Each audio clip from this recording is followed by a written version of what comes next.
I saw coming towards us a ghost who carried something on his shoulder. Like all the ghosts, he was unsubstantial, but they differed from one another as smokes differ. Some had been whitish. This one was dark and oily.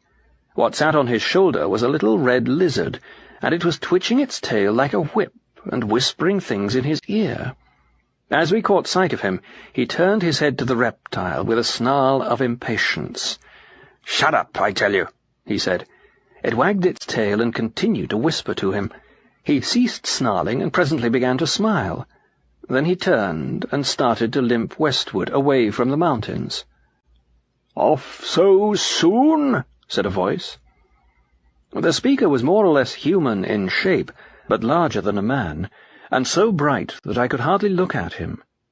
His presence smote on my eyes and on my body, too, for there was heat coming from him as well as light, like the morning sun at the beginning of a tyrannous summer day. "Yes, I'm off," said the ghost. "Thanks for all your hospitality, but it's no good, you see. I told this little chap," here he indicated the lizard, "that he'd have to be quiet if he came, which he insisted on doing. Of course his stuff won't do here, I realize that, but he won't stop. I shall just have to go home." "Would you like me to make him quiet?" said the flaming spirit. An angel, as I now understood. "Of course I would," said the ghost. "Then I will kill him," said the angel, taking a step forward. "Oh, look out! You're burning me. Keep away," said the ghost, retreating. "Don't you want him killed?" "You didn't say anything about killing him at first. I hardly meant to bother you with anything so drastic as that." "It's the only way," said the angel, whose burning hands were now very close to the lizard. "Shall I kill it?" "Well, that's a further question. I'm quite open to consider it, but it's a new point, isn't it? I mean, for the moment I was only thinking about silencing it, because up here, well, it's so damned embarrassing." "May I kill it?" "Well, there's time to discuss that later." "There is no time. May I kill it?" "Please, I never meant to be such a nuisance. Please, really, don't bother. Look, it's gone to sleep of its own accord. I'm sure it'll be all right now, thanks ever so much." "May I kill it?" "Honestly, I don't think there's the slightest necessity for that. I'm sure I shall be able to keep it in order now. I think the gradual process would be far better than killing it." "The gradual process is of no use at all." "Don't you think so? Well, I'll think over what you've said very carefully. I honestly will. In fact, I'd let you kill it now, but as a matter of fact I'm not feeling frightfully well today. It would be silly to do it now. I'd need to be in good health for the operation. Some other day, perhaps." "There is no other day. All days are present now." "Get back! You're burning me. How can I tell you to kill it? You'd kill me if you did." "It is not so."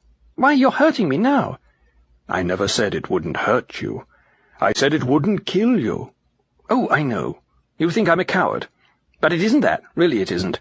I say, let me run back by tonight's bus and get an opinion from my own doctor. I'll come again the first moment I can." "This moment contains all moments." "Why are you torturing me? You're jeering at me. How can I let you tear me to pieces? If you wanted to help me, why didn't you kill the damn thing without asking me, before I knew? It would be all over by now if you had." "I cannot kill it against your will. It is impossible. Have I your permission?" The angel's hands were almost closed on the lizard, but not quite. Then the lizard began chattering to the ghost, so loud that even I could hear what it was saying. "Be careful," it said. "He can do what he says. He can kill me. One fatal word from you and he will. Then you'll be without me, forever and ever. It's not natural. How could you live? You'd be only a sort of ghost, not a real man as you are now. He doesn't understand. He's only a cold, bloodless, abstract thing. It may be natural for him, but it isn't for us. Yes, yes, I know there are no real pleasures now, only dreams, but aren't they better than nothing? And I'll be so good. I admit I've sometimes gone too far in the past, but I promise I won't do it again. I'll give you nothing but really nice dreams, all sweet and fresh and almost innocent. You might say quite innocent." "Have I your permission?" said the angel to the ghost. "I know it will kill me." "It won't. But supposing it did?" "You're right. It would be better to be dead than to live with this creature." "Then I may?" "And blast you! Go on, can't you? Get it over. Do what you like," bellowed the ghost, but ended whimpering, "God help me! God help me!" Next moment the ghost gave a scream of agony such as I never heard on earth. The burning one closed his crimson grip on the reptile, twisted it while it bit and writhed, and then flung it, broken-backed, on the turf. "Oh, that's done for me," gasped the ghost, reeling backwards. For a moment I could make out nothing distinctly. Then I saw, between me and the nearest bush, unmistakably solid but growing every moment solider, the upper arm and the shoulder of a man. Then, brighter still and stronger, the legs and hands. The neck and golden head materialized while I watched, and if my attention had not wavered, I should have seen the actual completing of a man, an immense man, naked, not much smaller than the angel.